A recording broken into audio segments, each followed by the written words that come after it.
सभी भक्तों से प्रार्थना है, सभी लोग हाथ ताली देकर पढ़ेंगे प्रेम से इस बधाई के लिए। जियो श्याम लाला, जियो श्याम लाला,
नवीन, अरे हमको कभी जरूरत होगी इसलिए निकट बैठ। And also Urukrama Prabhu षटकम,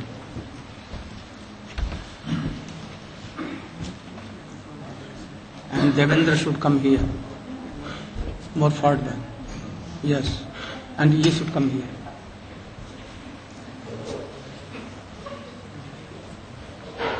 Yes.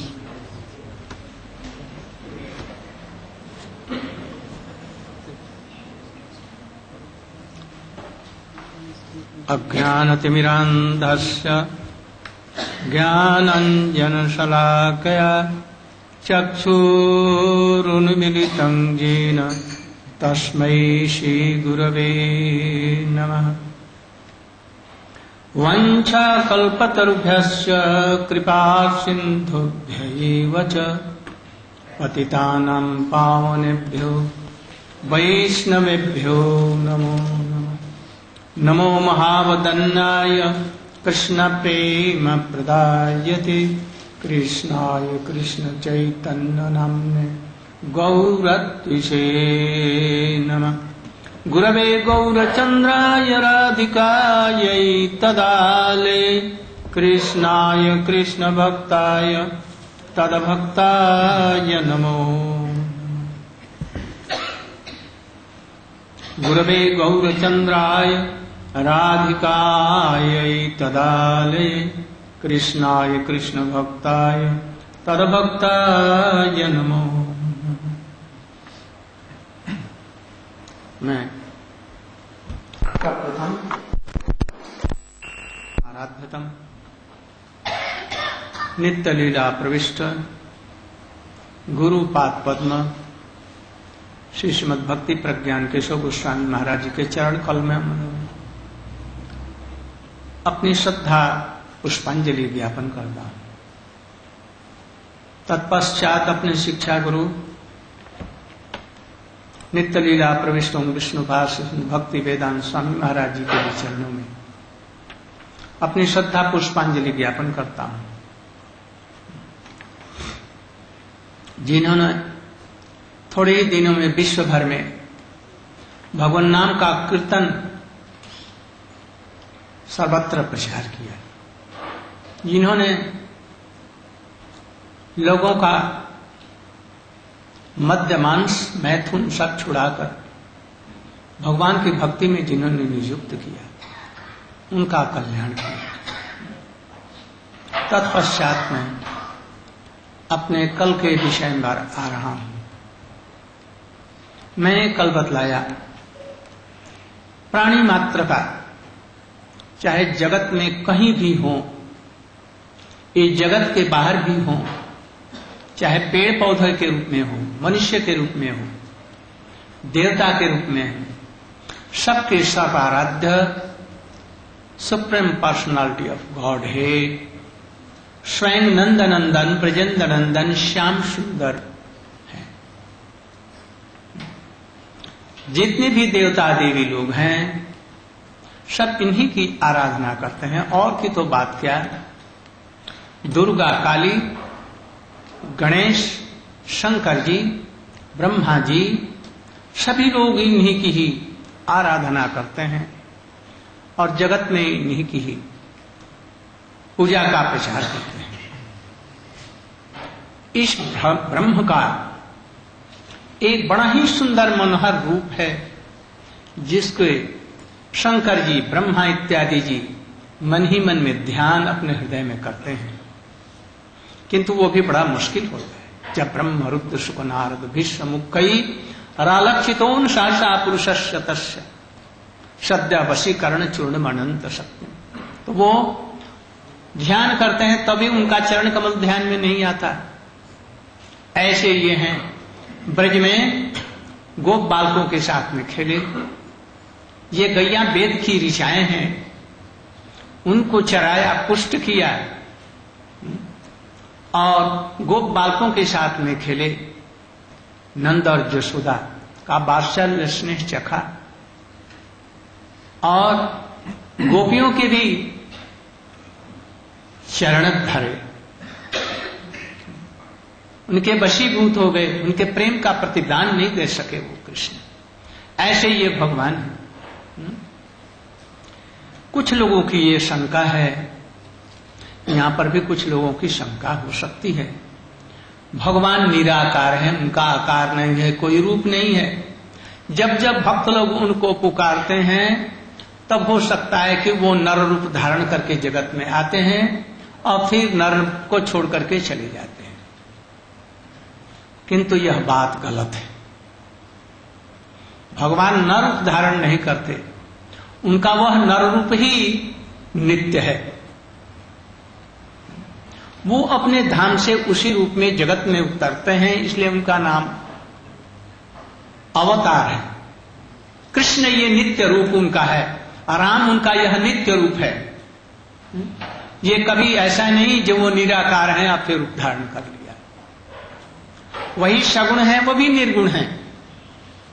Tulsidas ji ने ऐसा वंदना किया।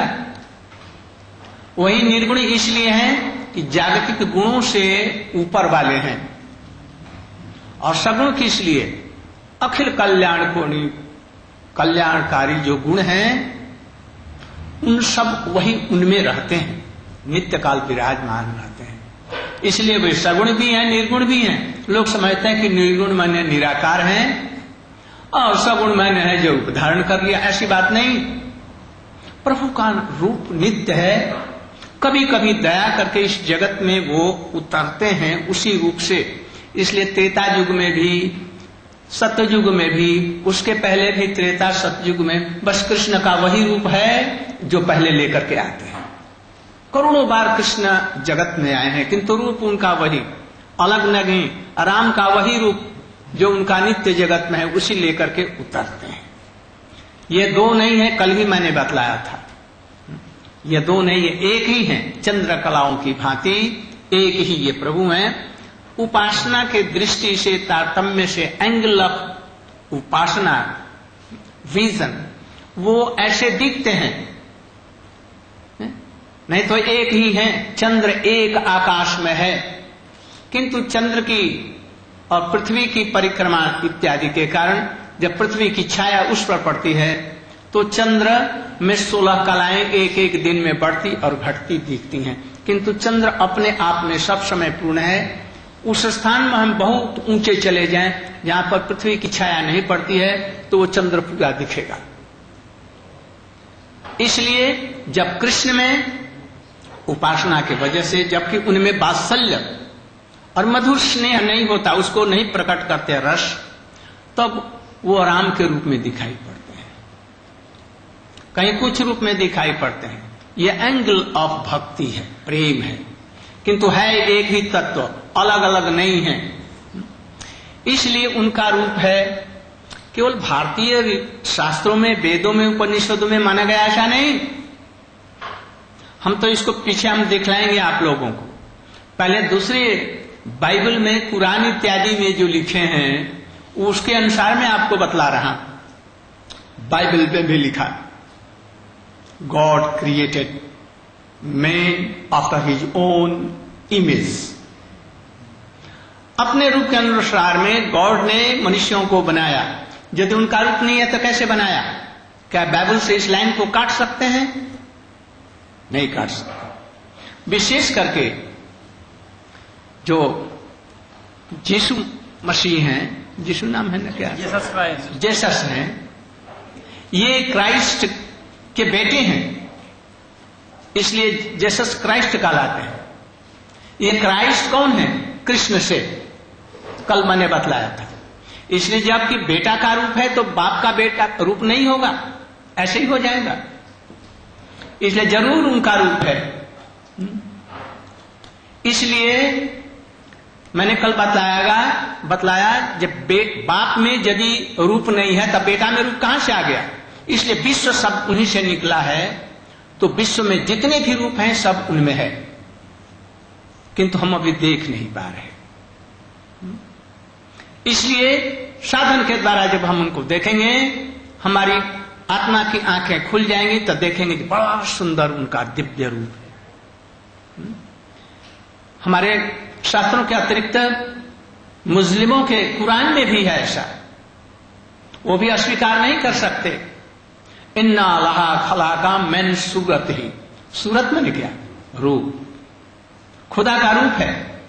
खुदा के बंदे होते हैं, यदि खुदा के बंदे हैं तो प्रभु का रूप नहीं होगा, प्रभु का रूप नहीं होगा।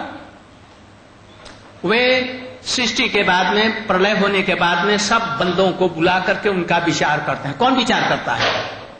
उनके कर्म के अनुसार में फल देता है, तो उसका रूप तो जरूर होगा। उसकी प्रतिनिधि सभा होगी, मंत्रिमंडल होगा, सब उनकी व्यवस्था है, उसी की छाया ये जगत है। इसलिए उनका रूप जरूर मानना पड़ेगा।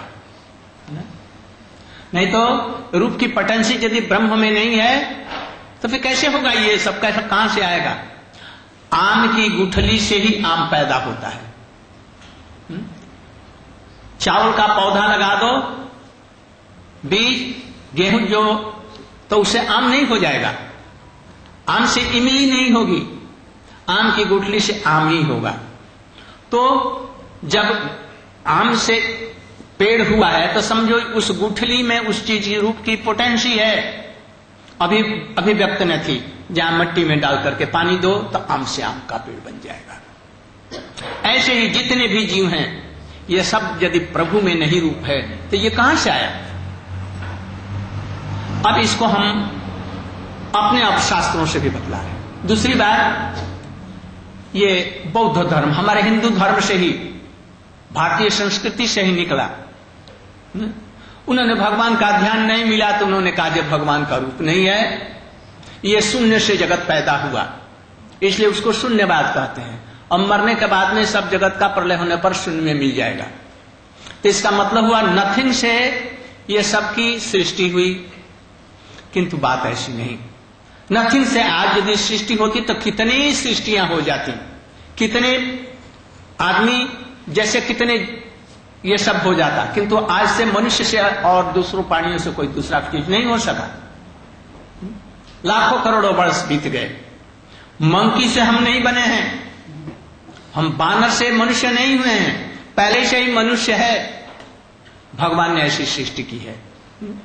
इसलिए ये डार्विन की थ्योरी एकदम गलत है, कुछ दिनों के बाद में देखेंगे, एकदम गलत है। इसलिए हमारे बौद्धों में देखिए, यदि उनका रूप नहीं तब बुद्धदेव का रूप कैसे बनाया, उनकी पूजा क्यों क्यों करते हैं? जैनियों में देखेंगे, जैनी लोग भी 20-25 फुट की मूर्ति रखते हैं। क्यों रखते हैं? यदि भगवान का रूप ही नहीं है तो चर्च बनाने की जरूरत क्या, मस्जिद बनाने की जरूरत क्या?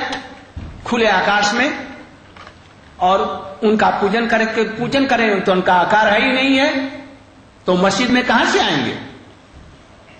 इसलिए ऐसी बात नहीं।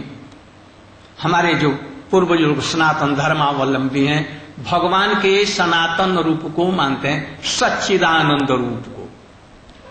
वो सच्चिदानंद क्या है? सत माने उनका यह शरीर है, नित्य और सत्य है, परम सत्य है, त्रैकालिक सत्य है। और चित माने ज्ञान, ज्ञान माने ऊपर बढ़कर के भाव, प्रेम बन जाता है, वो सबके आधार है। और आनंद जिसके द्वारा जगत के सब लोगों को आनंद देते हैं और स्वयं आनंदमय है और आनंद स्वरूप भी है। यदि उनमें आनंद नहीं होता तो ये प्राणी कहां से आनंदित हो सकते थे? यदि ब्रह्म हृदय में न रहे, आत्मा निकल जाए जरा, परमात्मा तो देखो तो शरीर कहां रह जाए, कहां आनंद है? इसलिए आनंद यदि है तो उन्हीं में आनंद। एक समय की बात है, सतयुग की बात है। तुलसी के रामायण में, वाल्मीकि रामायण में इस प्रसंग को लिया गया है। एक बार शंकर जी सती को लेकर के, अपनी पत्नी सती जी को लेकर अगस्त ऋषि के आश्रम में गए। अगस्त ऋषि का आश्रम दक्षिण भारत में था, समुद्र के किनारे। अभी भी वो अगस्त आश्रम है। हम लोग जब दक्षिण भारत में तीर्थों का दर्शन करने के लिए हम गए थे गुरु जी के साथ में, अगस्त ऋषि के आश्रम को देखा है।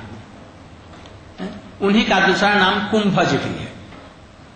तो वो शंकर जी उनके पास में गए और दोनों मिलकर के भगवान रामचंद्र जी की कथाओं का वर्णन करते हुए, तत्वों का वर्णन करते हुए बड़े आनंद से कुछ दिन तक वहीं पर रहे शंकर जी अपनी पत्नी के साथ। कुछ दिनों के बाद में, हरि कथा होने के बाद में वो लौट रहे थे और इतने में रामचंद्र जी महाराज दशरथ जी का आदेश और कैकेयी का आदेश पालन करने के लिए दंडकारण्य में ऋषि जैसा जटाजूट बनाकर सीता जी और अपने भैया लक्ष्मण जी को लेकर के घूम रहे थे। इतने में रावण एक दिन मारीची की सहायता से सीता जी को हर ले गया। अब तो राम उनके विरह में तड़फड़ा रहे और हा सीते प्रिय तुम कहां हो, आंखों से आंसुओं की धारा बह रही है और पेड़ों से भी उनको अंक में लेकर कहते हैं कि हमारी प्रिया जी को देखा,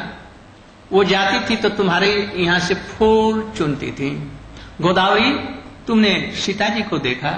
हिरणों से पूछा, हिरण वो तुम्हारी तो बड़ी प्रिय थी, हमारी सीता जी को देखा, और रो रो करके विलाप कर रहे। उसी समय शंकर जी सती जी को लेकर के सोचा भगवान दंडकारण्य में पधारे हैं और विलाप कर रहे हैं, उनका दर्शन हो जाए तो अच्छा है। ये कहकर उनके दर्शनों के लिए दंडकारण्य में पधारे। वहां देखा तो राम तो रो रहे हैं, विलाप कर रहे हैं। लक्ष्मण जी उनके पीछे पीछे, क्या करूं ना करूं कुछ समझ नहीं रहे, उनके पीछे पीछे डोल रहे हैं। शंकर जी ने उनको प्रणाम किया, एकदम प्रेम में भर गए, उनके रोमांच हो आए और दूर से उनकी लीला में कोई व्यवधान न पहुंचे, बाधा न पहुंचे, इसलिए दूर से उनकी परिक्रमा की और परिक्रमा करके साष्टांग प्रणाम किया और उनकी दूर से ही स्तव स्तुति की और स्तुति करके जब लौटने लगे तो सती जी ने उनसे कहा, प्रियतम आप किसकी वंदना कर रहे हैं, किसको प्रणाम कर रहे हैं, किसको कर रहे हैं? उन्होंने कहा कि हम अपने परमा आराध्य पर ब्रह्म, उनको मैं सच्चिदानंद श्री रामचंद्र जी को प्रणाम कर रहा हूं, वह हमारे आराध्य देव हैं। सती जी ने कहा, जो समस्त संसार का कारण है, जो कि अज है, अज माने जिसका जन्म नहीं है, जो समस्त कारणों से अतीत हैं, अनीह हैं, अनीह माने संसार से कोई आसक्ति नहीं, जो कि गुणों से अतीत हैं, व्यापक ब्रह्म हैं, व्यापनोतीति ब्रह्म, सब जगह व्याप्त है, ऐसा कोई भी प्राणी और पदार्थ नहीं है जिसमें वो नहीं है। ऐसे प्रभु ये नर रूप लेकर के इस जगत में आए हैं, तो भी यदि नर रूप लेकर के विष्णु भी आए तो वो अज्ञानी नहीं होते। उन्हें मन में सोचा कि जैसे शंकर जी सब कुछ जानने वाले हैं तो इनको अज्ञान से कहां गया? ये दशरथ महाराज का लड़का, ये कैसे व्यापक ब्रह्म हो सकता है? ये अपनी स्त्री के मोह में बिलबिला करके रो रहा है, पेड़ों से पूछ रहा है सबसे और रो रहा है, अज्ञानी। ये ब्रह्म कैसे हो सकता है? और ब्रह्म का रूप कैसे होगा? वो तो व्यापक है। यदि एक शरीर धारण करेगा तो सब जगह कैसे व्याप्त हो सकता है? इसलिए ब्रह्म कदापि नहीं हो सकते। किंतु शंकर जी सर्वज्ञ हैं, सब देवता लोग इसको मानते हैं, ये सर्वज्ञ है। तो ये झूठ तो बोल नहीं सकते। और उधर में व्यापक ब्रह्म, ये जन्म कैसे ले सकता है और कैसे रूप हो सकता है, इसको अज्ञानता कैसे, ये नहीं जानता। जे रावण हर करके ले गया है, मैं तो जानती हूं, फिर ये नहीं जानता और रो रहा है, तो ये ब्रह्म कैसे होगा। शंका आई।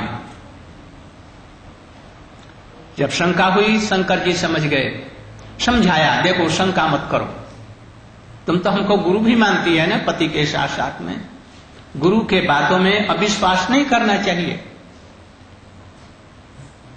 बहुत तरह से समझाया, उनके चित्त में नहीं आया।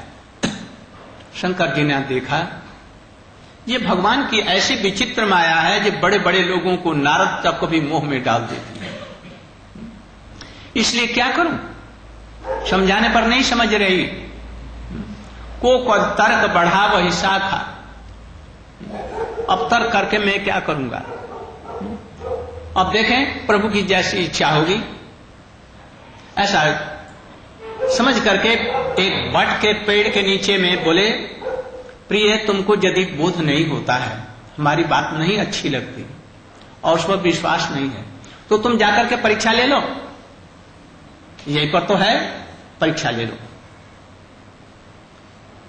और मैं तब तक के लिए इसी वट वृक्ष पर यही छाया में बैठ रहा हूं, तुम जल्दी से लौट आना परीक्षा लेकर के। वो जल्दीबाजी भी नहीं है, परीक्षा तो ले लो। ऐसा कह करके शंकर जी बैठ गए और पार्वती को, उनको सती जी को कहा जाओ। उन्होंने सोचा, चली गई, सोचे कैसे परीक्षा लूं। परीक्षा एक अच्छी बात होगी ये कि मैं यदि किस प्रकार से सीता जी का रूप बना लूं और उसके सामने जाऊं, तो यदि मनुष्य होगा तो हाँ सीते तू मिल गई और हमको आलिंगन करने के लिए आएगा, तो मैं समझ जाऊंगी कि ये मनुष्य है, ब्रह्म नहीं है। और यदि सचमुच में ब्रह्म हुआ तो हमें पहचान जाएगा कि मैं सती हूं, शंकर जी की पत्नी हूं।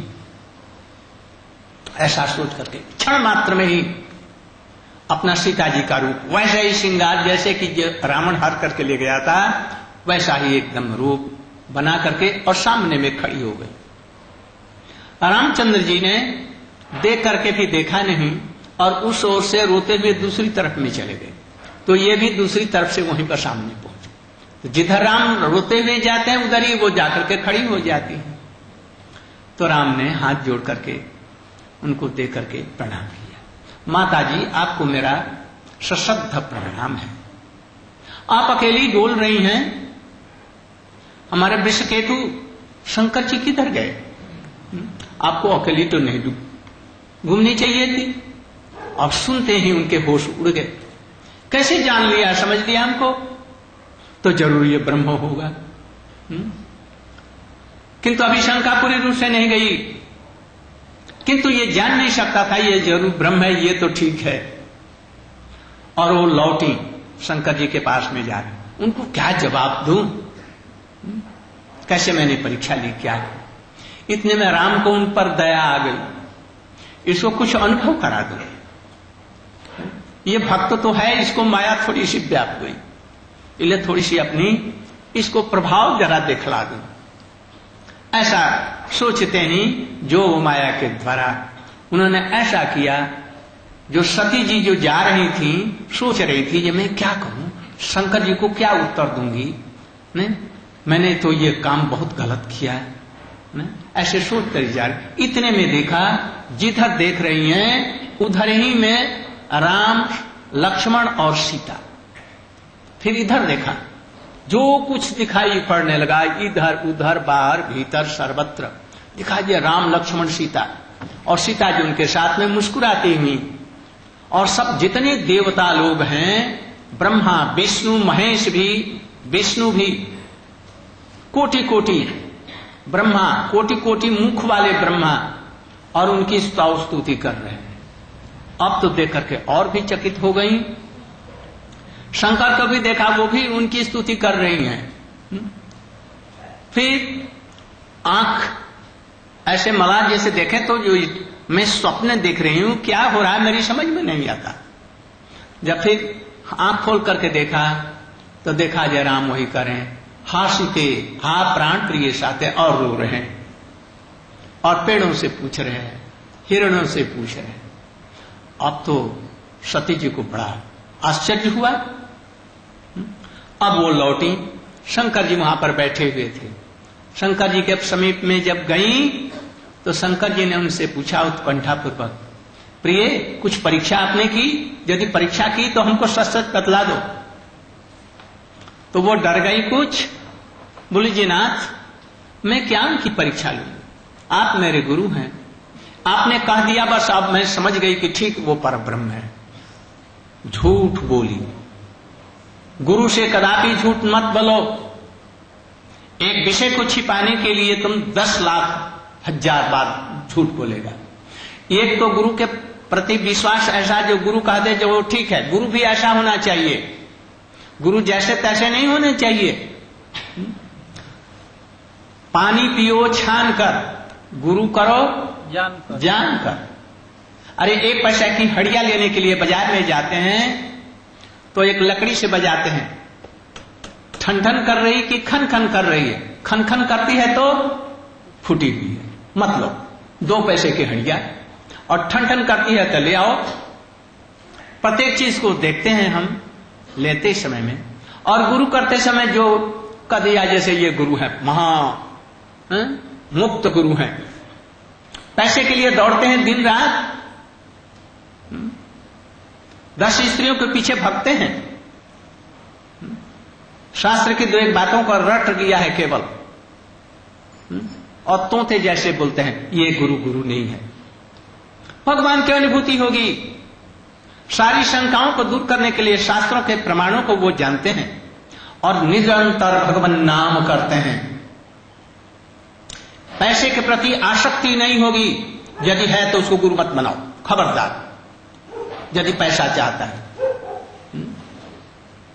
यदि पैसा भी मिला तो उसको भगवान और भक्तों की सेवा में लगा देगा साथ ही साथ में, और उसको किसी विषय में शंका नहीं होती। कभी उसका पतन नहीं होता, कभी हो ही नहीं सकता। जो गुरु हो गया पतन हो गया तो गुरु क्या रहा, इसलिए गुरुओं का पतन नहीं होता। इसलिए गुरु जी से झूठ बोली, एक तो पहले तो उनके बातों पर विश्वास नहीं हुआ, पहला अपराध। और दूसरी बात, गुरु के वचनों में कभी अविश्वास न हो, न तो गुरु से वो शिष्य गिर जाएगा। और दूसरी बात, गुरु से झूठ मत बोलो, हृदय को खोल करके रखो। यदि कोई चीज अपराध भी हो गया तो उनके सामने रख दो, वो तुम्हें क्षमा कर देंगे। इन्होंने झूठ बोल दिया, ये नाथ मैं क्या उनकी परीक्षा लूंगी, आप जो कहा वो ब्रह्म ही है। शंकर जी ने ध्यान लगा, देखा अरे ये तो सीता जी का रूप धारण किया, वो तो मेरी आराध्या देवी है, मैया है, तो मैया का रूप बनाया इस शरीर से। ये इस पाप से तो उद्धार होना बड़ा कठिन है। अब इस शरीर से हमारा उनका संयोग पति और पत्नी के रूप में नहीं होगा, नहीं हो सकता। ये हमारी मैया बन करके रहेंगे। बस मन ही मन में प्रतिज्ञा की कि आज से इनको मैया को अपना बनाया और पति पत्नी का संबंध नहीं रहेगा। जब उन्होंने मन में संकल्प किया शंकर जी, क्यों ही भगवान की वाणी हुई और आकाश से पुष्प की वृष्टि हुई। शंकर आप भक्ति की मूर्ति स्वरूप हैं, वैष्णवों के आप जगत गुरु हैं। वैष्णवों में आपके सिवा ऐसी कौन प्रतिज्ञा कर सकता है। शंकर जी ने सोचा हमारी प्रिया है और सब प्रकार से गुण है, इसलिए इसको छोड़ नहीं सकता। त्याग तो हमें कर देना चाहिए था, मैं त्याग नहीं कर सकता। किंतु साथ ही साथ अब पत्नी पत्नी का जो प्रेम था वो प्रेम अब नहीं रहेगा, उसको मैया के रूप में हमको ग्रहण करना पड़ेगा। देवताओं की जब पुष्प वृष्टि हुई तो सती जी ने उनसे पूछा, प्रियतम आपने क्या प्रतिज्ञा की? तो वो कुछ बोले नहीं, चुपचाप चलते आए और भगवान की लीला कथाएं उनको समझाते सुनाते हुए आए। कैलाश आश्रम में बैठ करके अपने आसन पर बैठ करके और समाधिस्थ हो गए और 88,000 वर्ष तक एकदम समाधिस्थ हो गए। अब इन्होंने देखा जैसे ये अब इस शरीर से मैं इनकी पत्नी के रूप में मैं नहीं सेवा कर सकता। हाय मैंने बहुत बड़ा भारी अपराध किया, गुरु के चरण में 2-2 अपराध किए। बतलाइए ये कोई अपराध सा नहीं है। किंतु ये, और यदि कोई गुरु को धोखा दे, गुरु को मारे, गुरु की निंदा करे, तो उसकी क्या गति होगी?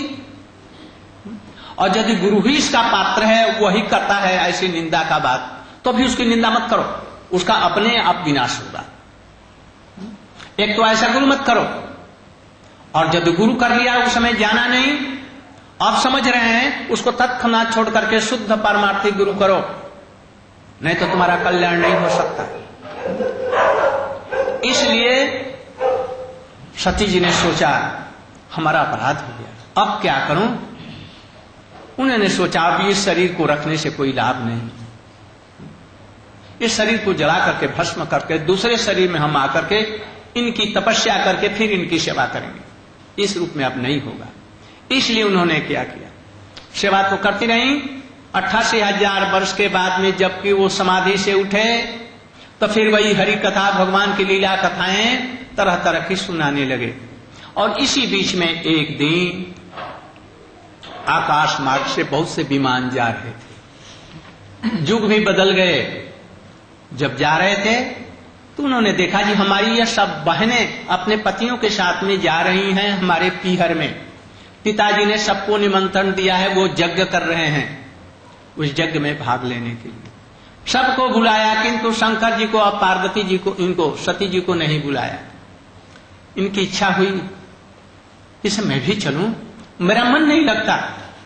पति से कहा शंकर जी से, आप यदि आदेश दें तो अपने पिताजी के यज्ञ में मैं भी जाऊं, 2-4 दिन रह करके फिर आ जाऊंगी।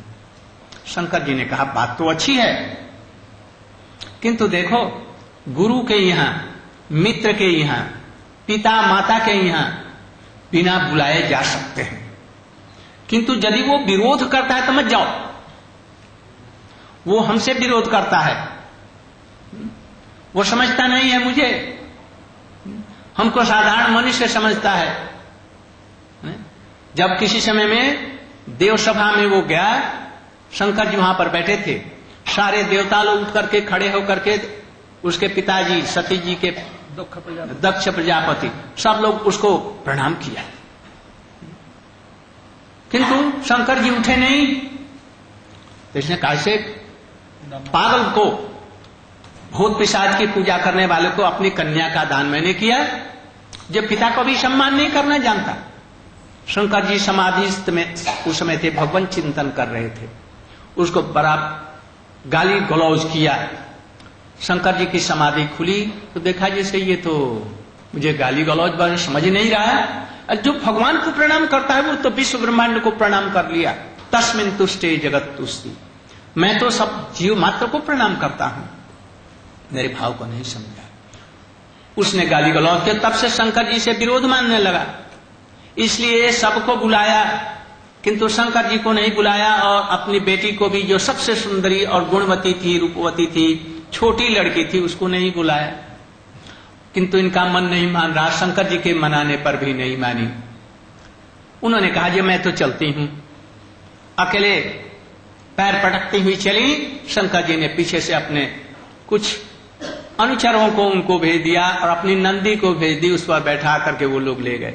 जब वहां पर उतरी तो देखा क्या, सब देवताओं को यथायोग्य आसन और सब मिले हैं, सबको आदर किया जा रहा है, यज्ञ का भाग दिया रहा है, और शंकर का कोई भाग नहीं। शंकर जी का अपमान किया जा रहा है। और दक्ष प्रजापति के डर के मारे उसकी बहनें भी आज इनसे नहीं बोली, जो बड़ा प्यार करती थी। केवल एक मैया आई उससे मिलने के लिए, वो भी छिप लुक करके आई, और उसका अपमान किया गया। पिता खुद देख रहा है सामने, उसे बुलाने पीठ फिरा दिया। ये शंकर के वजह से मेरा भी अपमान कर रहे हैं। अब सह नहीं सके, यज्ञ हो रहा था, स्वाहा स्वाहा हो रहा था, लाखों लोग वहां पर थे, और सबके सामने में उन्होंने कहा जैसे एक तो शंकर जी की मैं पत्नी के रूप में अब रही नहीं, इस शरीर को तो वो ग्रहण नहीं करेंगे, और दूसरे पिताजी ने उनका अपमान किया और मेरा भी अपमान किया। अच्छा तो ठीक है, बैठ गई ऐसे, और ऐसा समाधि के शरीर से आग निकली और क्षण मात्र में जल करके खा। शंकर के दूत थे, यज्ञ को विध्वंस कर दिया। अंत में शंकर के दूतों ने आकर के उसका सिर भी काट लिया। ये सब तो आगे की बात। फिर पीछे से बकरा का सिर उसके ऊपर में दे दिया गया। शरीर तो मनुष्य का और सिर किसका? बकरा माने क्या? बकरी के बिना जीव नहीं सकता। उसकी दुलत्ती खाएगा, उसके पीछे डोलेगा, उसका दूसरा कोई कारण नहीं है, कोई कार्य नहीं है। ऐसे कामुक व्यक्ति को बकरा कहा जाता है। तो इस तरह से जो भगवान का भजन नहीं करता, संसार को समृद्ध करने में दक्ष हो सकता है, दक्ष माने चतुर, किंतु भगवान का भजन नहीं करता, वो मनुष्य बकरे के समान है। यहां तक कहा गया वो गधे के समान है, धर्मे नहीं ना पशु भी समान है। खर कहा गया उनको। इसलिए जो सब काम में चतुर है, भगवान का भजन नहीं करते, आत्मानुभूति नहीं है मनुष्य शरीर लेकर के भी, तो वो सब लोग पशुओं के समान है। तो वो जल करके खाक हो गए। फिर दूसरे जन्म में पर्वत हिमाचल की लड़की होकर के आई, फिर तपस्या की और फिर शंकर जी से पीछे से शादी हुई, तो शंकर जी ने उनको ग्रहण किया। ये है कौन? विश्व की सृष्टि करने वाली है उमा जी, शंकर की अर्धांगिनी है, सब जुगों विभूतियों और गुणों से युक्त हैं। ये सीता जी की अंश है, ऐसे समझो। तो जबकि सती जैसी लोक हुई, अपने गुरु पर विश्वास नहीं किया और सोचा कि जो व्यापक ब्रह्म है उसका रूप नहीं है, वो कैसे मनुष्य शरीर में आएगा, फिर तो जन्म लेना पड़ेगा, मरना पड़ेगा, इसलिए कदापि ये ब्रह्म नहीं, ये संदेह हो गया। इसलिए उनकी ये गति हुई। इसलिए समझो कि हमारे शास्त्रों में ऐसे ही लिखा, ये भगवान का रूप जो होता है सच्चिदानंद होता है, सदा होता है, उसका कभी विनाश नहीं होता। आंखों से ओझल हो जाते हैं, छिप जाते हैं। जैसे 4 सवार घोड़े पर चढ़ करके आ रहे हैं, बड़ी तेजी के साथ में दौड़ रहे हैं। हमने देखा यहीं से जंगले से या दरवाजे से देखा जो घोड़े जा रहे हैं, घोड़े चल करके फिर आगे चले गए। तो घोड़े क्या मर गए? अरे हमारे आंखों के सामने आए, उनको देखा, इसके बाद में नहीं देखा, इसलिए मर नहीं गए, घोड़े आगे दौड़ रहे हैं। ऐसे ही ये भगवान की लीलाएं हैं, कुछ समय के लिए प्रकट करते हैं जीवों के कल्याण के लिए, फिर इस रूप को लेकर के चले जाते हैं। हम लोग इन आंखों से देख नहीं सकते, अभी भी भगवान हैं, उनकी लीलाएं हो रही हैं, किंतु हमारा हृदय उतना उन्नत नहीं है, साधन नहीं है जो उनको देख सके। अरे उसकी तो बात दूर छोड़ो, दूध में घी दिखता है, मथने से दिखेगा, वो भी मक्खन होगा, मक्खन को आंख पर पिघलाओ तो घी निकल आएगा। सरसों में तेल है, दिखता है, थोड़ा सा घानी में लगाओ, पीस दो, देखो जिसमें तेल निकल आएगा। ऐसे ही विश्व ब्रह्मांड के अणु अणु में भगवान हैं, उनका रूप है, हमारा भी रूप है, अभी माया के द्वारा से ये ढका हुआ है। एक दूसरा और उदाहरण समझिए। एक समय की बात है, गरुड़ जी को जानते हैं, भगवान के वाहन हैं नारायण के। हाँ, थोड़ा अच्छा एक कीर्तन कर दो तो। आपके लड़के आए, हाँ आ जाए, एक भजन सुनाए तो तुम्हें अक्टूबर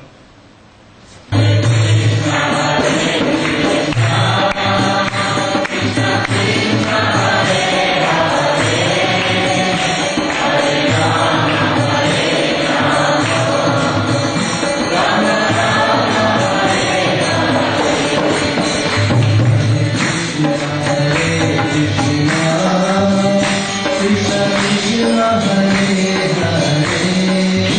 Hare Hare Rama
Australian melody, Australian word.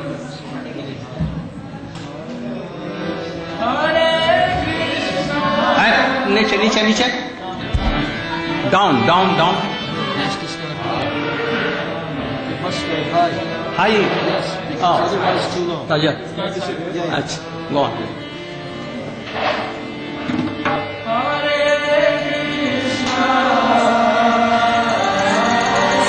और लाउड,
तो डोलूं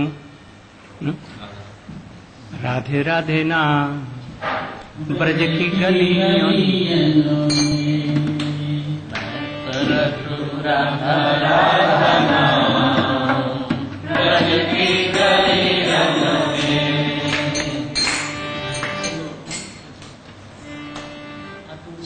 जा जा देते हो। मैं तो रखो राधा राधा नाम, ब्रज की गलियों में। मैं तो रखो राधा राधा नाम, ब्रज की गलियों में। आयो वृंदावन धाम, ईश्वर के चरणों में। मैं तो आयो वृंदावन धाम, ईश्वर के चरणों में। राधे राधे राधे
कैसी अनुपम झांकी है। वृंदावन की कुंज गली हो,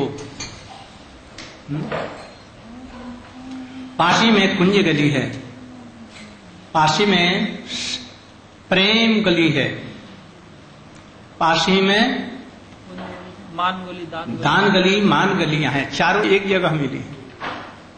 बड़े सघन कुंज हैं, चलने में कपड़े पकड़ लेंगे।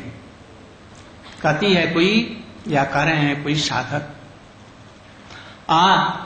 राधे राधे उस कुंज में जाऊं, मैं अपने को तन मन को सुधी बिखर जाऊं, भूल जाऊं अपने को। उस समय में मुख से राधे राधे नाम निकलता हो, और उस समय में घूमते घामते राधा जी में तन्मय हो जाऊं और मेरे प्राण निकल जाए तन से। वृंदावन जमुना का किनारा है, कोयल कुहक रही, मोर नाच रहे हो, कदम्ब की छैया हो, उसमें ये कांटेदार कुंज हो, और राधे राधे कहते हुए राधा जी का दर्शन झांकी करते हुए मेरे प्राण निकल जाए। कितना रस है इसमें। और यदि आप लोगों को कोई आए कहेंगे जी अरे हम ब्रह्मास्मि, तुम ब्रह्म है, तुम ब्रह्म, इसमें क्या आनंद है? ब्रह्म ब्रह्म बोगस बातें। कोई आदमी ब्रह्म हो सकता है, ब्रह्म मिलकर के ब्रह्म जैसा अभिशाप और कोई जगत में नहीं है। अरे ब्रह्म हो गया तो पत्थर बन जाएगा, उसकी अनुभूति नहीं रहेगा, बातचीत करने के लिए कोई नहीं रहेगा, प्रेम करने के लिए तो ब्रह्म बन गया। क्या बन गया? निराकार, निर्विशेष, निरंजन, अव्यक्त, अनादि, निर्गुण बन गया। एक पत्थर तो उससे अच्छा है, जो उसका रूप तो है, उसे तो कुछ काम हो जाता है, उस पर सिल लोढ़े से कुछ कर लेते हैं। उस ब्रह्म से क्या, जो जिसमें दया नहीं है, जिसमें रूप नहीं है, उसमें कोई गुण नहीं है। अरे पत्थर में तो कुछ गुण भी है, उसमें कुछ गुण नहीं है। ऐसा ब्रह्म होना कदापि अभिसंपात है। किसी को अभिसंपात लगता है, भगवान असुरों को मार करके ये दुर्गति देते हैं, जाओ ब्रह्म बन जाओ। एनिहिलेशन टू आत्मा है ये। खबरदार कोई आए तो दूर से नमस्कार करो, महाराज जी आप राधे राधे नाम सुनाइए तो सुनेंगे हम लोग, और कुछ नहीं सुनना चाहते हैं। ब्रज की कृष्ण की लीलाएं, राम की मधुर लीलाएं हम सुनना चाहते हैं। ये ब्रह्म ट्रह्म हम नहीं जानते। ये ब्रह्म कहां का कौन है? उसको गोपियों ने चिथड़ी बना करके जमुना में फेंक दिया, और वो चिथड़ी चलते चलते गुदड़ी जमुना से गंगा में मिली, और समुद्र के नमक में जाकर के मिलकर के वो नष्ट होकर के चली गई। भारतवर्ष में ब्रह्म नहीं। कृष्ण के दास हम हैं, राम के दास हैं, ब्रह्म ट्रह्म है ये कौन कहां से आ गया? इसलिए वृंदावन में भक्तों के ब्रह्म ज्ञान की बिक्री नहीं होती। हम वही ये प्रेम का प्रसार टोकरी में ले आए हैं, राधा प्रेम, कृष्ण प्रेम, गोपी प्रेम। यदि आप लोग लेंगे तो सस्ते में दे दूंगा, और नहीं तो अपना माल इंडिया में फिर मैं वृंदावन में लेकर के लौट जाऊंगा। ऐसे तैसे नहीं दे दूंगा। ये ब्रह्म ज्ञान नहीं है। भगवान का नाम करना चाहेंगे, भक्ति करने, जीवन आपका सुधर जाएगा, सुखमय बन जाएगा। ब्रह्म में भक्त लोग ब्रह्म का यह देने पर भी ब्रह्म की पदवी, मुक्ति नहीं लेना चाहते। अरे वृंदावन में तो मुक्ति जेवर बटती है, और उससे पानी भरती है मुक्ति। कोई मुक्ति नहीं चाहता, मुक्ति का कोई आदर ही नहीं है। काशी में और यहाँ हरिद्वार में कुछ कुछ मुक्ति लोग चाहते हैं, इसलिए मुक्ति की तरफ में न जाकर के, ब्रह्म की तरफ में न जाकर के ब्रह्म नहीं बनना चाहे। इससे अभिसंपात और कोई नहीं है। मैं अपने विषय में फिर आपके आ रहा हूं। एक और भी ऐसे थे, जैसे सती जी की गति हुई।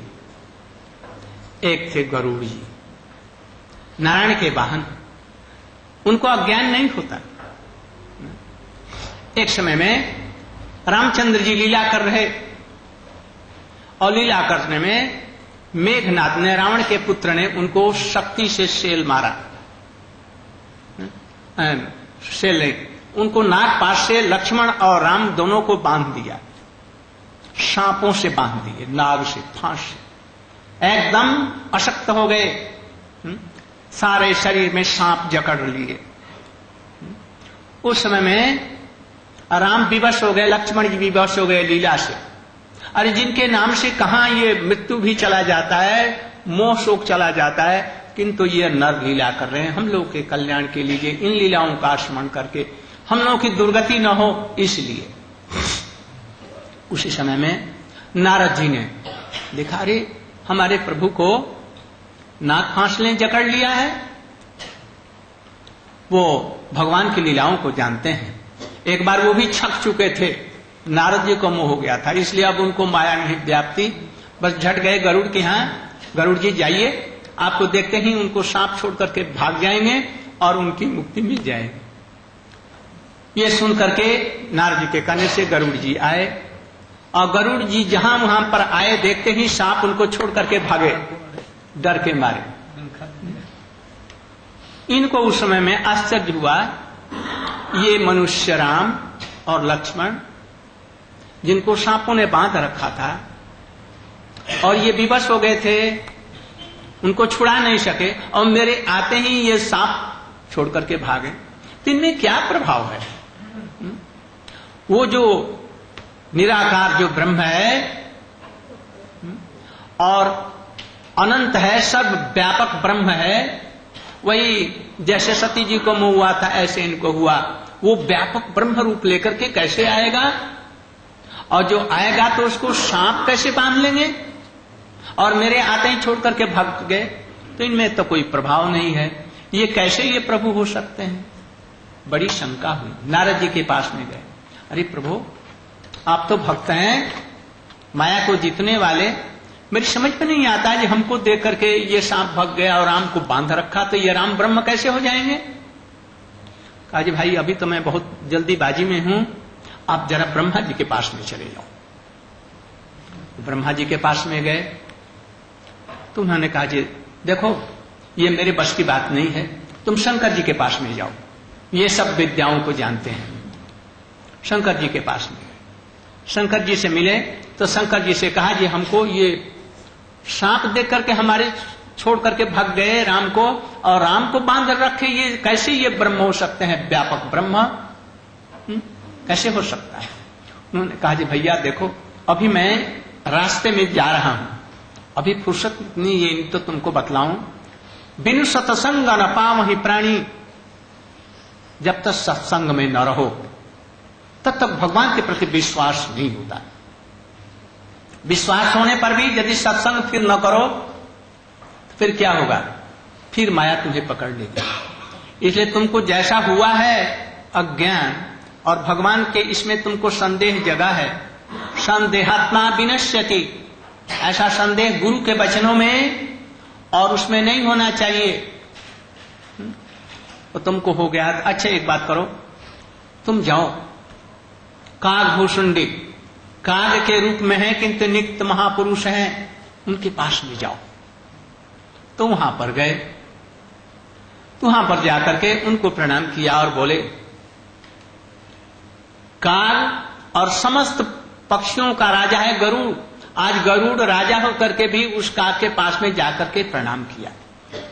यदि तुमको कुछ जानना है भगवान के विषय में तो ऐसे गुरु के पास में जाकर के आत्मसमर्पण करो, नहीं तो तुमको ज्ञान विवेक नहीं होगा और भक्ति भी नहीं होगी। कैसे गुरु के पास में जाएं? तद विद्धि प्रणिपातेन परिप्रश्नेन सेवया, परिप्रश्न करो, उनकी सेवा करो, आत्मसमर्पण करके उनको प्रणाम करो और कहो जे प्रभु आप कृपा करके इस दास को अंगीकार कीजिए, आप जो कहेंगे उस पर विश्वास करके मानूंगा। जैसे अर्जुन ने कृष्ण को कहा शिष्यस्ते हम साधमा प्रपन्न, मैं तुम्हारे प्रपत्ति ग्रहण करता हूं, शरणागत होता हूं, तुम्हारी बात मानूंगा। तब कृष्ण ने अर्जुन को बतलाया ऐसे नहीं तो सदगुरु होगा, ऐसे नहीं बतलाएगा, वो शिष्य ही नहीं करेगा, दूर भगाएगा। और कलिजुगी जो गुरु हैं वो अपने प्रतिनिधि भेज करके रुपए खर्च करके किसी प्रकार से अपने जाल में लाने की चेष्टा करेंगे, उनको पैसे से जरूरत है। कलियुगी गुरुओं के फेर में मत पड़े, देख सुन करके होना चाहिए। यदि किसी प्रकार से फेर में पड़ गए उनको तत्क्षणात छोड़ करके परमार्थिक गुरु कीजिए, वो सहज ही नहीं ग्रहण करेंगे तो भी इसी तरह से कीजिए। तो गरुड़ जी गए, प्रणाम किया, उन्होंने आदर पूर्वक बैठाया। कैसे पधारे आप? उनको प्रणाम किया। भुसुंडी जी ने सम्मान दिया। उन्होंने कहा ऐसी ऐसी बात, रामचंद्र जी को लोग कहते हैं कि परब्रह्म है। नारद जी बतला गए, शंकर जी ने भी मुझको बतलाया, किंतु उनको इतनी शक्ति नहीं कि उनको सांप बांध रखे और हमको देकर के भग गए और उनको पकड़ रखे, तो उनको क्या कैसे ब्रह्म हो सकते हैं? और जो ब्रह्म सर्वव्यापी हैं वो रूप में से पकड़ लेंगे। तब वो अपनी कथा कहना आरंभ किया, उनको बतलाना आरंभ किया। देखो भाई, ये माया बड़ी व्यापक है, पकड़ लेगी मुश्किल है। हम सब संसार के जितने हैं माया में फंसे हुए हैं। माया माने क्या? माया, मां माने नहीं, जा माने जो नहीं हम उसको मान रहे हैं। शरीर हम नहीं, हम शरीर को मान रहे हैं जो मैं हूं। ये संसार के हमारे ये अपने नहीं हैं। कृष्ण अपने हैं, भगवान अपने हैं, उनको छोड़ करके इनको मान रखें। 2 दिन के बाद में, 10 वर्ष के बाद में, 100 वर्ष में हमको यही छोड़ देंगे। नहीं छोड़ेंगे तो हमारा घर भी हमको छोड़ देगा, यह शरीर हमको छोड़ देना पड़ेगा। इसको कहते हैं माया। उसमें आसक्ति को कहते हैं माया। और एक माया का रूप है ये जगत का सृजन जिसने किया है, भगवान की इच्छा है ना। माया प्रकृति माया अध्यक्षेन सृजते प्रकृति सचराचर। हमारी अध्यक्षता में भगवान की दासी ये माया है, ये जगत का सृजन करती है और अपने दूसरे रूप से उसमें आसक्ति लगा करके स्थूल और सूक्ष्म शरीर दे रखा है। सदगुरु अपने ज्ञान के तलवार से उनके इस चीज को, आसक्ति को खंडन जो कर सकता है, भगवान का स्वरूप हमारे हृदय में आविर्भूत करा सकता है। कौन गुरु कराएगा? जिसके हृदय में भगवान है, जिसकी अनुभूति है। जिसके पास में पैसा कौड़ी नहीं, वो लाखों डॉलर आपको कैसे दे देगा? वैसा धनी होना चाहिए तब तो, जो ऐसे ज्ञान से, भक्ति से समृद्ध है। इसलिए भुसुंडी जी ने अपना यह आरंभ करके बतलाया। देखो, मैं शूद्र जाति का एक व्यक्ति था, शंकर जी को बहुत मानता था, शंकर शंकर रटता था। हमने एक गुरु किया, उन्होंने शंकर जी का हमको मंत्र दिया। कुछ दिनों के बाद में हमारे गुरु जी आए तो उन्होंने कहा, ये देखो शंकर जी इनकी आराधना करते हैं, जिनकी आराधना करते हैं शंकर जी, उनके प्रभु राम हैं। इसलिए राम के प्रति विरोध मत करना यदि कल्याण चाहता है तो। इसलिए शंकर जी की आराधना करते हुए भी शंकर के जो प्रभु हैं, उनके भी ईश्वर हैं, आराध्य देव हैं रामचंद्र जी, उनका आदर करना। उसने कहा, क्या कहा? शंकर जी का तू निरादर कर रहा? शंकर जी का प्रभु कौन हो गया? शंकर जी का कोई प्रभु नहीं है। और गुरु को अपमान किया। जो शंकर जी का अपमान करता है उनका भी आराध्य देव बतलाता है। गुरु जी बड़े सीधे साधे उसको समझाया, जो बेटा हमारी बात मान लो, खबरदार ऐसा नहीं करना। किंतु माना नहीं। वो शंकर का भजन करता रहा और जब भी गुरु मिलते तो उसको समझाते, किंतु वो समझता नहीं। एक दिन शंकर जी का मूर्ति के सामने में गुरु जी उसको उपदेश दे रहे थे, वो गुरु जी का अपमान किया। शंकर जी का अपमान कर रहे हैं, तुम यहां से निकल जाओ, मैं तुम्हारा मुख नहीं देखना चाहता हूं, तुम हमारे गुरु नहीं हो, और इत्यादि कहने लगा। उसी समय शंकर जी की मूर्ति से आवाज निकली, अरे दुष्ट, तू मेरे सामने अपने गुरु का अपमान करता है। मैं तुम्हें अभी संपात देता हूं, लाखों करोड़ों जन्म तक नरक में जाकर के डूबेगा और तरह तरह के जन्म होंगे और उस जन्म में तरह तरह के तापों को तू भोग करेगा, तब तुम समझेगा। इतने में ये शंकर जी के चरणों में गिर गए। शंकर जी, आप तो बड़े दयालु हैं, इसने मेरा शरीर, हमारा आश्रय ग्रहण किया, समझा रहे हैं, मान रहे हैं, तो भी आप कृपा करके इसको ऐसा अभिसंपात मत दीजिए, आप इसका उद्धार कीजिए। बहुत स्तव स्तुति जब उन्होंने की, शिष्य का दोष नहीं लिया, किंतु शंकर जी ने ले लिया क्योंकि वो वैष्णव है। इस पर शंकर जी बोले, अच्छा एक बात करेंगे, एक एक दिन में 10-10, 20-20, 50 जन्म होंगे और उसमें सारे नरक भोग करके फिर झट उसका जन्म हो जाएगा। कभी कीड़ा मकोड़ा होगा तो पैर तले में दब करके मर जाएगा, कभी कुछ होगा, कोई मछली बनेगा तो उसको झट आदमी खा लेंगे। बस श्वास प्रश्वास में इधर उधर तैरने में गगरी के नीचे, घड़े के नीचे दब करके मर जाएगा। अभी जन्म लिया, अभी मर गया।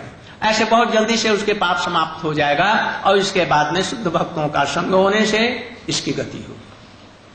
काकभूषण जी कहते हैं जी ऐसे ही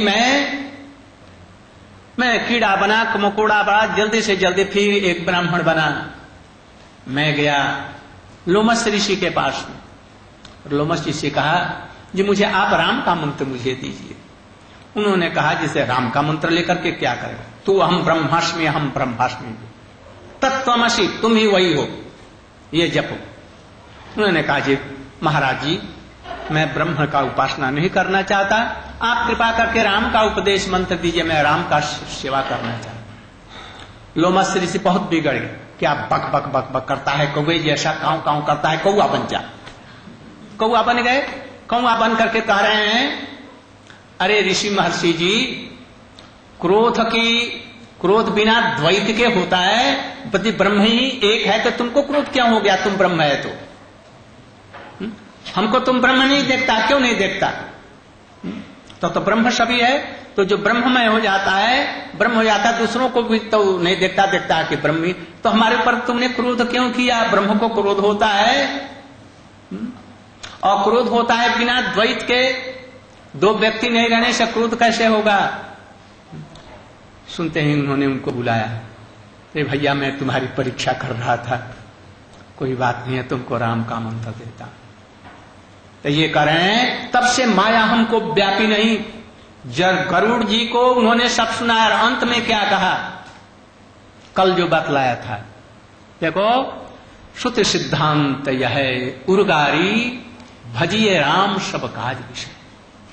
सब ज्ञान त्यान को रखो, ज्ञान से भगवान नहीं मिलते, तपस्या से भगवान नहीं मिलते, दान से भगवान नहीं मिलते। ध्यान में किसका ध्यान करेगा। आप लोग यहां पर हैं, हमारे पिताजी का ध्यान करें तो कर सकेंगे, देखा ही नहीं तो ध्यान क्या करेंगे।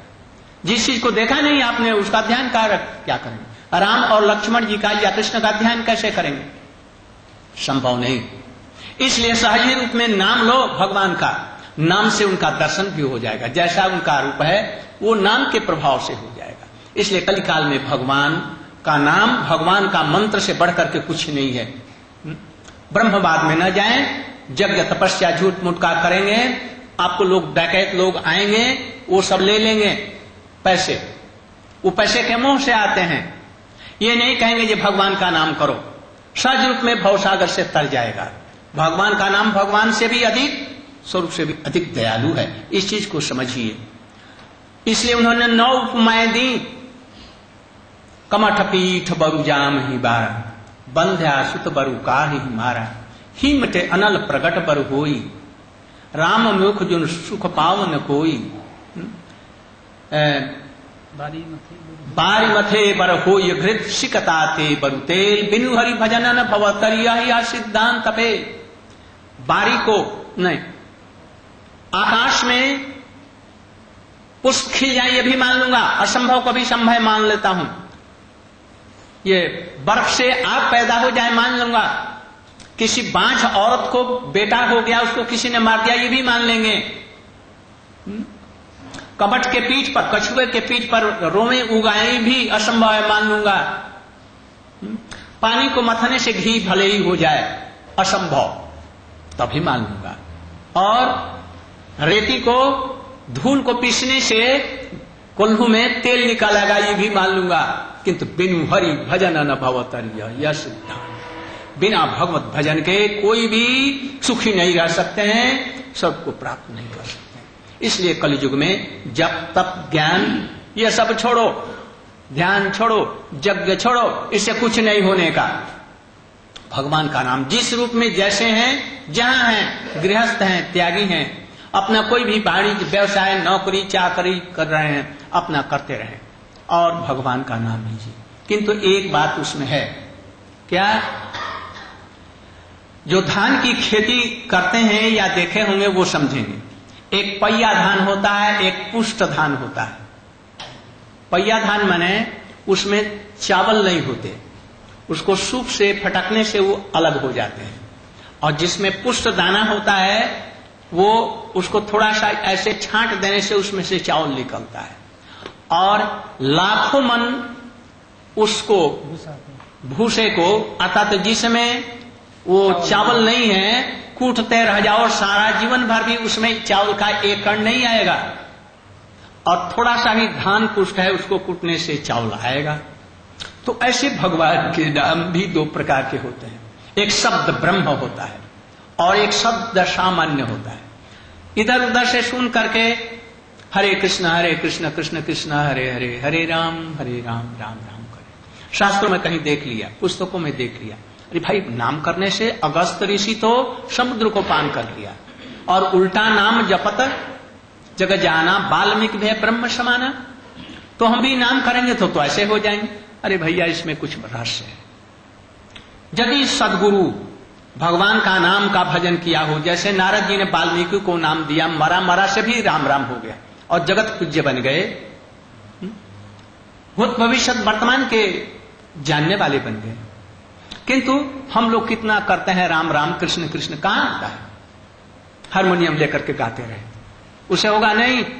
उससे ये तो होगा धन मिल जाएगी, संपत्ति मिल जाएगी, संसार से मुक्ति भी हो जाएगी उससे, और रुपए पैसे अनायासी आपको मिल जाएंगे। किंतु भगवान के चरणों में प्रेम नहीं होगा। वो प्रेम कैसे होगा? जो गुरु इसका साधन किया हो, भगवान का नाम जिसके हृदय में आविर्भूत हुआ हो, भगवान के प्रति उसकी प्रेममयी भक्ति हो, संसार से अनासक्त हो, ऐसा गुरु यदि उस नाम को देख करें साधन नियमित रूप में, तब तो उससे ब्रज का प्रेम मिलेगा। तब ये भाव आएगा, जो गान किया, कीर्तन किया, ब्रज की गलियों में रटूं राधा राधा नाम। अंत में यही अभिलाषा, चाह क्या है? ब्रज की करीलों में राधा राधा नाम लेकर के डोलता रहूं, तन भी भूल जाए, मन भी भूल जाए, राधा राधा नाम करके उनकी चिंता करते करते प्राण तन से, ऐसे भाव आए। और कृष्ण उसी समय प्रकट हो जाएंगे राधा जी के साथ। और ऐसा नहीं होने से साधारण शब्द करने से हरे कृष्ण इधर से सुन लिया, उधर से सुन लिया और किया, धन मिल जाएगा, बहुत प्रतिष्ठा मिलेगी, सब कुछ, प्रेम नहीं मिलेगा। इसलिए जो लोग प्रेम चाहते हैं वो सद्भक्तों में, सत्संगत में, बिनु सत्संग न पाओ प्राणी, इस प्रकार से विचार करके हम लोगों को चलना चाहिए। हमारे कथाओं का यह सार है। अब श्रीमान शुभानंद ब्रह्मचारी जी आपके सामने कुछ परिवेशन करें। अभी कोई बात नहीं है, 10 तक होगा, अभी 15-20 मिनट तक कोई भी। देखो कृष्ण का कुछ, इंद्र को ऐसे ही भूल हो गया। चंद्राय राधाय तदालय कृष्णाय कृष्णभक्ताय तद्भक्ताय नमो नमः। अभी अभी आपने, हम सभी ने श्री महाराज जी के मुखारविंद से परम मधुर कृष्ण की कथाओं का, श्री राम चरित्र का श्रवण किया, जिसमें भगवान की मधुर लीलाएं और उन लीलाओं में संशय होने पर क्या दुर्गति होती है, ये समस्त विषय हमने श्रवण किया है। भगवान श्री कृष्ण सच्चिदानंद घन विग्रह, वे परमेश्वर, लीला पुरुषोत्तम लीला नायक। उनको वेदांत ने कहा है रसो वैश। भगवान रसमय स्वरूप में, रसी उनका स्वरूप है, इसलिए कहा है रसो वैश। रसो झेवाय लब्धानंदी भवती। भगवान रस स्वरूप है, इसलिए हम सभी लोग उन्हीं को प्राप्त करना चाहते हैं। जब तक हम उनको नहीं पाते हैं तब तक संसार में हम जड़ रस में, क्षुद्र रस में हम डूबे हुए हैं। उनको दर्शन करने का क्या उपाय है? वेदांत में तो रसो वही से कहा है। जब परब्रह्म भगवान स्वयं आविर्भूत होते, अपने लीलाओं को प्रकट करते, तब उनका हम दर्शन करते। इसलिए रस में आकार लगा देने से तब की रास होता है। उनकी जो लीलाएं हैं, मधुर लीलाएं, उन लीलाओं के द्वारा उनका मधुर स्वरूप की उपलब्धि होती है, आस्वादन होता है। ये एक रसगुल्ला है, मिठाई है। जब तक हम उसे नहीं खाते तब तक उसका मिठास अनुभव नहीं होता है। परब्रह्म रस स्वरूप है। उनकी लीलाओं के द्वारा जब उनका दर्शन नहीं करें तब तक उनका अनुभव नहीं होता है। इसलिए भगवान श्री कृष्ण जो है लीला पुरुषोत्तम है। अपनी मोहन माधुरी, लीला माधुरी, गुण माधुरी और रूप माधुरी को प्रकटित किया। जितने भी भगवान के अवतार हैं उन सभी में भगवान श्री कृष्ण का यह वैशिष्ट्य है, जो अपने मोहन माधुरी के द्वारा समस्त विश्व जगत को मोहित कर दिया है। यहां तक कि वृंदावन के लतान पातान तक पशु पक्षियों सबको आकर्षित किया है। जिनकी मोहन वंश ने, जिनके मोहन रूप ने सबको मोहित कर लिया है। आज भी वृंदावन के पहाड़ पर्वत पिघले पिघले हुए उनके चरण चिन्हों से सुशोभित है। जहां पर कृष्ण की वंशित ध्वनि सुन करके पत्थर भी पिघल गया, आज भी चरण चिन्ह बने हुए। इसी प्रकार वृंदावन के पशु पक्षी वे सब दौड़ करके आए, कृष्ण का दर्शन करते हुए अपने हृदय की भावना को समर्पित की। इसलिए कहा धन्यास्म मूढ़ गतोपि हरिण्येता जानंद नंदन विचित्र मुपाक्त वेशम आकर्ण वेणु रणिकाम सह कृष्ण सारा पूयाम दर्द विरचिताम प्रणया बलोके धन्यास्म मूढ़ गतोपि हरिण्येता। वृंदावन की हिरण्या वे धन्य है जो कि नंद नंदन श्री कृष्ण जब वन में जाते हैं, उनके सुंदर नटवर वेश, वन की वेशभूषाओं से सुशोभित, फूलों की माला जिनके गले में है, गैरिक आदि धातुओं से इनकी अंग रचना है, मस्तक पर मोर मुकुट को धारण किए हैं, हाथ में जिनके मोहन बंसी है, ऐसे श्री कृष्ण के विचित्र वेशभूषा रूप का दर्शन करके हिरण्या तक दौड़ करके आती हैं, चारों ओर से घेर लेती। वे कुछ कर नहीं पाती, केवल अपने हृदय की भावना अपने नेत्रों के द्वारा समर्पण करती है, कृष्ण को एक टकी लगा करके दर्शन करती है। इसलिए हमारे आचार्योपाद गोस्वामी पादों ने कहा कि धन्यास्म मूढ़गतोपि हरिण्येता। अहो मूढ़गति संपन्न पशु जाति हो करके भी इनका जीवन धन्य है कि सहज कृष्ण सारा, जीवन में कृष्ण को ही सार किया है।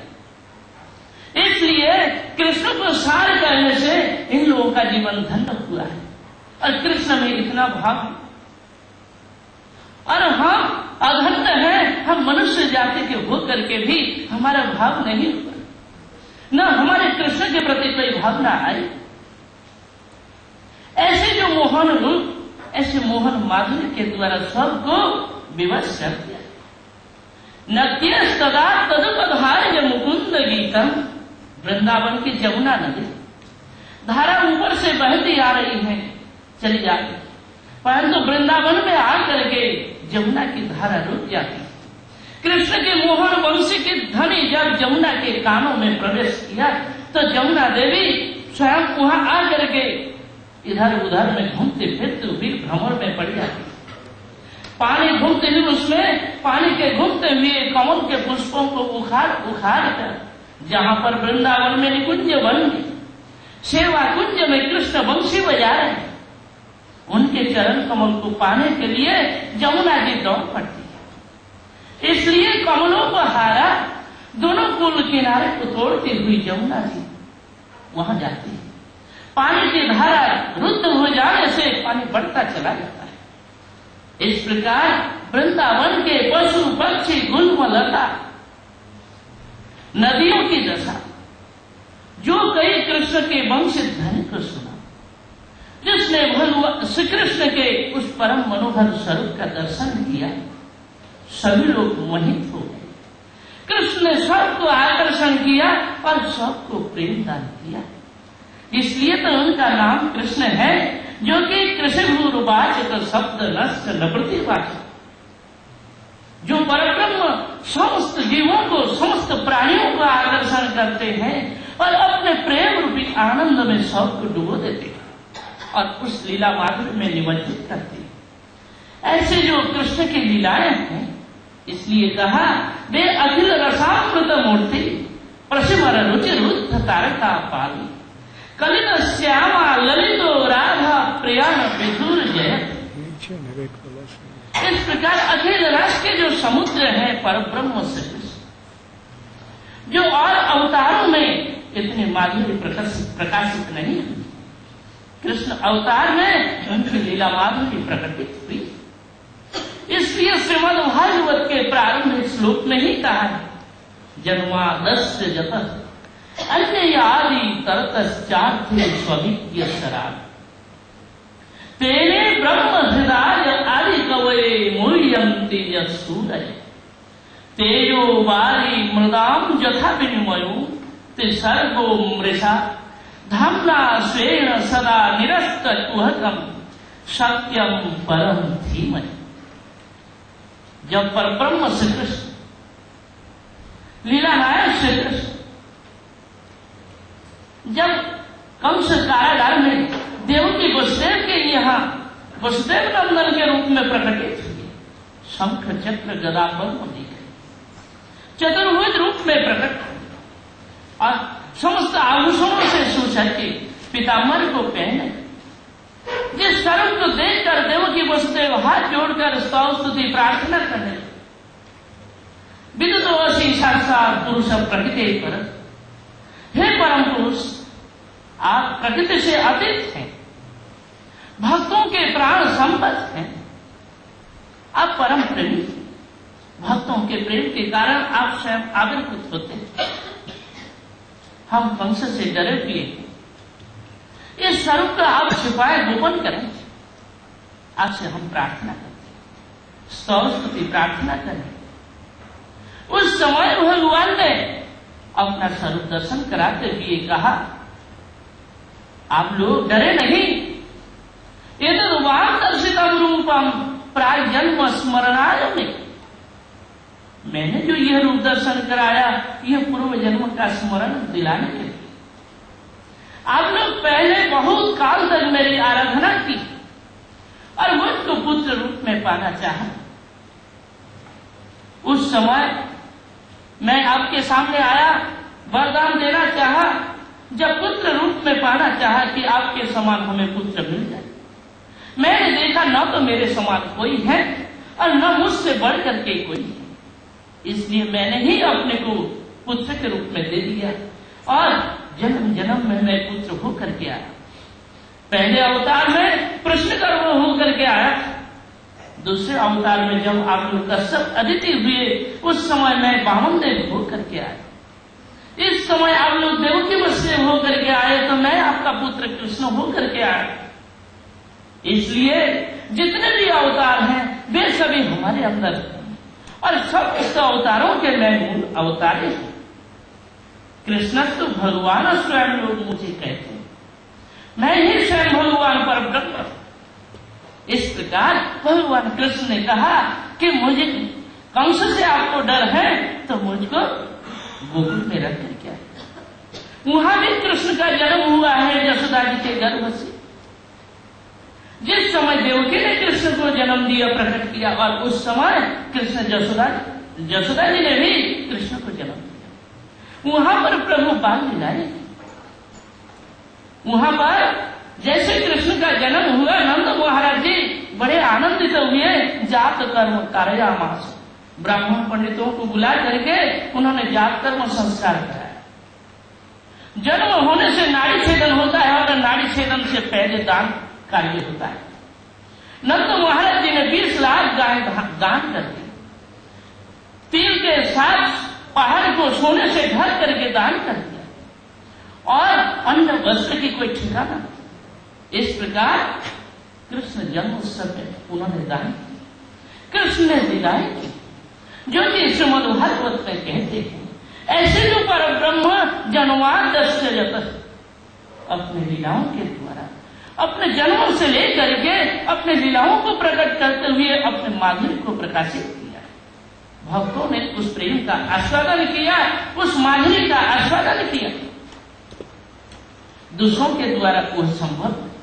और जहां वैतनिक रूप से जितने भी असुर दैत्य दानव थे उन सब का उन्होंने संहार किया। इस प्रकार कृष्ण अपनी लीलाओं के द्वारा सबको उस अमृत समुद्र में डुबोया, सबको पान कराया।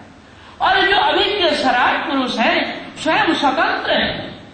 भगवान का जन्म कर्म हमारे जैसे नहीं, इसलिए भगवान ने स्वयं कहा है कि जन्म कर्म च में दिव्यम, जो व्यक्ति तत्व तत्या एवं पुनर्जन्म नहीं थी मामेति स्वर्जुन। मेरा जो जन्म और कर्म है ये दिव्य अलौकिक अपराकित है। साधारण मनुष्य जैसा हमारा जन्म नहीं होता है, हमारा कोई कर्म बंधन नहीं है और न इस प्रकार हमारा जन्म होता है। परंतु सूर्य जैसे पूर्व दिशा में उदित होने पर उसको हम उदय मानते हैं, पश्चिम दिशा में अस्त जाने पर जैसे हम उसको अस्त मानते हैं। सूर्य में उदय अस्त नहीं, सूर्य नित्य का और सदा ही अवस्थित है, प्रकाशमान है।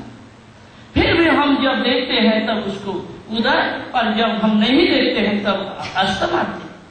इसी प्रकार भगवान की लीलाएं जो है नित्य, उनका स्वरूप नित्य है। वे हमारे जैसे कभी शरीर धारण करके नहीं आते और ना ही कभी शरीर छोड़ करके जाते।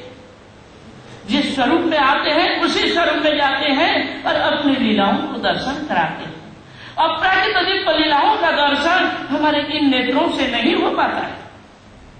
जब भक्ति के द्वारा नेत्र विकसित होता है, प्रेम का काजल आंख में लगता है, तब उस प्रेम रूपी नेत्रों के द्वारा, भक्ति नेत्रों के द्वारा उनका दर्शन होता है। इसलिए जो भगवान की लीलाएं हैं वह दिव्य अलौकिक अपराकित है। साधारण लोग साधारण रूप से देखते हैं कि यह भी नंद महाराज जी का बालक है।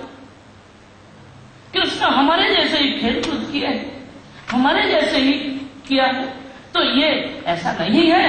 भगवान की लीलाएं जो है अलौकिक दिव्य अपराकित है। इसलिए कहा तेरे ब्रह्म हृदय आदि कवय मुह्यंति सूरज। संसार के लोग नहीं जानते, आदि कवि ब्रह्मा जी सर्वप्रथम सृष्टि के प्रारंभ में उन्होंने भगवान की आराधना की। तो भगवान ने अपने दिव्य स्वरूप, दिव्य लीलाओं का दर्शन कराया और उनके हृदय में समस्त प्रकार के तत्व ज्ञान, तत्व दर्शन को प्रकाशित किया, श्रीमद् भागवत को प्रकाशित किया। और उन्हीं से ब्रह्मा जी से नारद जी से व्यास जी इत्यादि क्रम से ये परंपरा में यह वेद ज्ञान शास्त्र समूह प्रकाशित हुआ है। भगवान ने भी कहा है काले नष्टा प्रलय वाणी इयम वेद संगीता मयादो ब्रह्मणि प्रोक्ता धर्मजस्या मदात्मक। जिस समय संसार में प्रलय हो जाता है, सारा संसार पानी में डूब जाता है, कोई भी प्राणी नहीं बचते, तो उस समय कौन धारण करेगा? और फिर से प्रलय के समाप्ति पर जब ब्रह्मा जी सृष्टि प्रारंभ करते हैं तो उस समय ब्रह्मा जी को मैं उपदेश देता हूं। देवता लोग भी मोहित हो जाते हैं, भगवान की लीलाओं को दर्शन नहीं कर पाते। इसलिए कहा जो ब्रह्म रुद्र शूक नारद भीष्म मुख्य, बड़े बड़े ज्ञानी पुरुष, बड़े बड़े महान रालक्षितो न सहसा पुरुषस्य तस्य परम पुरुष भगवान श्री कृष्ण की लीलाओं को दर्शन नहीं कर पाते, उनका दर्शन करना बड़ा कठिन है। परंतु भक्तों के लिए वह सुलभ कि भक्ति नेत्रों के द्वारा उनका दर्शन कर लेते और प्रभु उनके सामने प्रकट होकर के अपने लीला माधुर्य को प्रकाश करते। तेजो बारे मृदाम यथा गिरिमयो तिसर्गो मृषा, अपने लीलाओं के द्वारा समस्त तेज पदार्थ को निःशेष कर दिया। भगवान का लीला धाम जो कि चीज जगत, जीव जगत और माया, चीज जगत में, तीनमय धाम में, वैकुंठ आदि धाम में, गोलोक वृंदावन में भगवान की लीलाएं नित्य रूप से होती। जीव जगत यह जीव और माया जगत ये संसार। कभी कभी भगवान अपनी लीलाओं को यहाँ प्रकट करते हैं, तब हम उनका दर्शन करते हैं। जीव जो है शुद्ध चिन्मय स्वरूप, जीव का शुद्ध चिन्मय स्वरूप और शुद्ध भाव। परंतु जिस समय हम प्रकृति के संसर्ग में आ जाते हैं, माया में आ जाते हैं, उस समय हमारी आसक्ति संसार में लग जाती है। अज्ञान के कारण हम इस संसार में मोहग्रस्त हो जाते हैं। हमारे अंदर भावना है, हम संसार में रहते हुए एक दूसरों के साथ में बर्ताव करते हैं, गंभीर भाव से, शांत भाव से उनके साथ व्यवहार करते हैं, तो ये शांत भाव है। हमारे अपने पिता माता गुरुजन के प्रति सभी लोग श्रद्धा ज्ञापन करते हैं, सेवा भाव को प्रकट करते हैं, यह दास्य भाव है। परस्पर मित्रों में जो भाव प्रदर्शन करता है इसको सख्य भाव कहा जाता है। अपने बच्चों के प्रति जो स्नेह प्रति दिखलाते हैं इसको वात्सल्य भाव कहा जाता है। ऐसे ही पति पत्नी में जो मधुर संबंध है इसको मधुर भाव कहा जाता है। परंतु ये पांचों भाव तो है दिव्य, परंतु जब तक हम संसार में हैं, संसारिक जनों ने इन भाव को बताए हुए, तब तक यह अशुद्ध है। क्योंकि यह शरीर क्षणिक, क्षणस्थायी है, थोड़े समय के। इस शरीर में रहते हुए हम संसार में जो प्रति व्यवहार करते हैं, प्रति का आदान प्रदान करते हैं, ये क्षणिक है। जब वही भावना हम प्रभु के चरणों में समर्पण कर देते हैं, तब वह विशुद्ध हो जाता है, उसमें कोई दोष नहीं रहता है। वह परम विशुद्ध माना जाता है कि ऐसे वह भक्ति भाव से जब संयुक्त हो जाता है, वह रस रूप में परिणत होता है। शांत दास्य सख्य वात्सल्य मधुर, उसमें चमत्कारिता, भाव की चमत्कारिता आ जाती है, वह चरण विशुद्ध हो जाता है। इसलिए हमें चाहिए कि हमें प्रभु के चरणों में प्रति लगाए, उनसे कभी विच्छेद नहीं होता है। उनके साथ जो संबंध है वह नित्य काल का है, अखंड प्रेम, अखंड प्यार और अखंड संबंध होता है।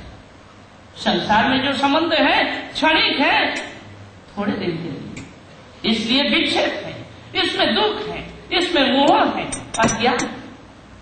किंतु भगवान में, भगवान के साथ जब हमारा नित्य संबंध बन जाता है, तब वह विशुद्ध हो जाता है, उसमें कोई दोष नहीं रहता है। इसलिए भगवान ने अपने गोलोक वृंदावन की लीलाओं को इस धरती में प्रकट की है, जहां पर माया का प्रवेश नहीं, जहां पर अज्ञान नहीं, जहां पर कपटता नहीं, जहां पर छल प्रवंचना नहीं, ये सबसे परे। ऐसे लीलाओं को हम श्रवण करें, ऐसे भगवान श्री कृष्ण के उन रूप माधुरी, गुण माधुरी, लीला माधुरी, उसके द्वारा समस्त जीव को जो आकर्षित किया है, हम भी उनके आकर्षण में जाएं, हम उनके नामों का कीर्तन करें, प्रभु की कथाओं को सुने, तब हमारा जीवन परम सुंदर बन जाएगा। इसलिए कहते हैं समस्त मंत्रों में भगवान श्री कृष्ण की आराधना, उन्हीं का हम ध्यान करते हैं, उन्हीं का हम चिंतन करते हैं। श्रीमद् भागवत में भूरे भूरे रूप से भगवान नाम की महिमा का वर्णन किया है कि वो सहज उपाय उनके नामों का कीर्तन करते थे, उनके रूप गुण लीलाओं का स्मरण, उनका चिंतन हो, उन्हीं में चित्त समा जाए, संसार में जीवन धारण करने का यही सार्थकता है। इसलिए मैं यहीं पर अपना वक्तव्य रखता हूँ। मंशा गुरु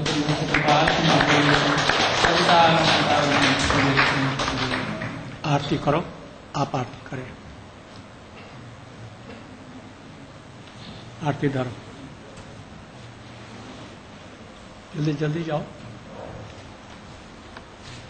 दीप जलाकर उनको शायद तुम चलो उनको शायद। जय राधा माधव जय कुंज बिहारी, जय राधा